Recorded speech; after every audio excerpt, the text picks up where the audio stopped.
Hello बच्चों, चलिए प्रश्न पढ़ते हैं। एक घर्षण रहित क्षैतिज सतह पर m द्रव्यमान की एक गाड़ी स्थिर रखी गई है। इस गाड़ी की छत से m द्रव्यमान का एक दोलक लटका हुआ है। दोलक की डोरी टूट जाती है। इसका बाप गाड़ी से फर्श पर गिरता है और कई टक्करों के बाद फर्श पर बनी एक खांच में जाकर रुक जाता है। दोलक की प्रारंभिक स्थिति से खांच की क्षैतिज दूरी l है। इस प्रक्रिया में गाड़ी कितनी दूर खिसकेगी? तो आइए बच्चों, प्रश्न के लिए सर्वप्रथम एक उचित मुख्य उदाहरण की चर्चा करते हैं।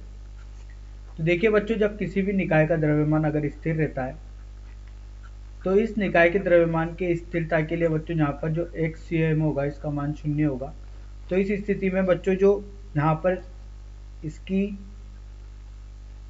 स्थिति होती है वो ये होती है m1 x1 बराबर m2 x2। तो इस घटना का प्रयोग करके बच्चों प्रश्न को हल किया जा सकता है मुख्य उदाहरण का। तो देखिए बच्चों, यहाँ पर एक m द्रव्यमान की गाड़ी है जो कि स्थिर है।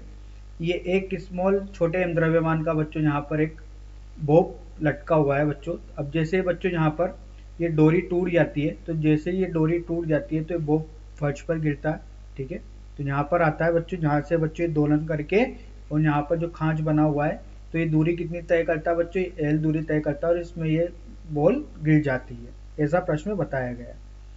तो देखिए बच्चों, जो इस टूटने के बाद जो बच्चों इस बॉल का जो यहाँ पर क्षैतिज विस्थापन हुआ वो कितना हुआ बच्चों? l हुआ है।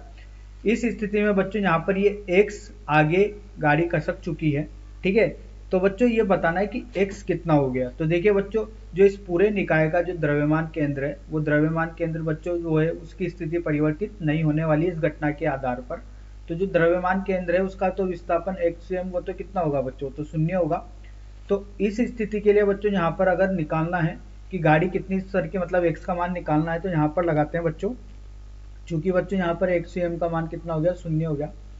तो m1 x1 बराबर होगा बच्चों m2 x2 के। तो यहाँ पर बच्चों इस बॉब के लिए बात की जाए तो बॉब और इसका विस्थापन कितना है बच्चों? ये l है। अब बच्चों पूरे निकाय के लिए जो द्रव्यमान होगा वो होगा बड़ा M धन छोटा m, और ये कितना चल रहा है बच्चों? x चल रहा है। तो x का मान ही बताना था, तो ये कितना होगा? छोटा m गुणा l बटे बड़ा M धन छोटा m, इसके मान के बराबर होगा बच्चों ये। तो यही बच्चों बताना था अपन को कि ये कितना आगे विस्थापित हो रही है। तो देखिए बच्चों, इसके लिए जो आवश्यक शर्त होती है कि पूरे निकाय का द्रव्यमान केंद्र जो होता है वो स्थिर होता है। तो यहाँ पर x का मान निकाल चुके हैं बच्चों, यही अपने प्रश्न का उत्तर है। आशा करता हूँ आपको यह समझ में आया होगा। धन्यवाद।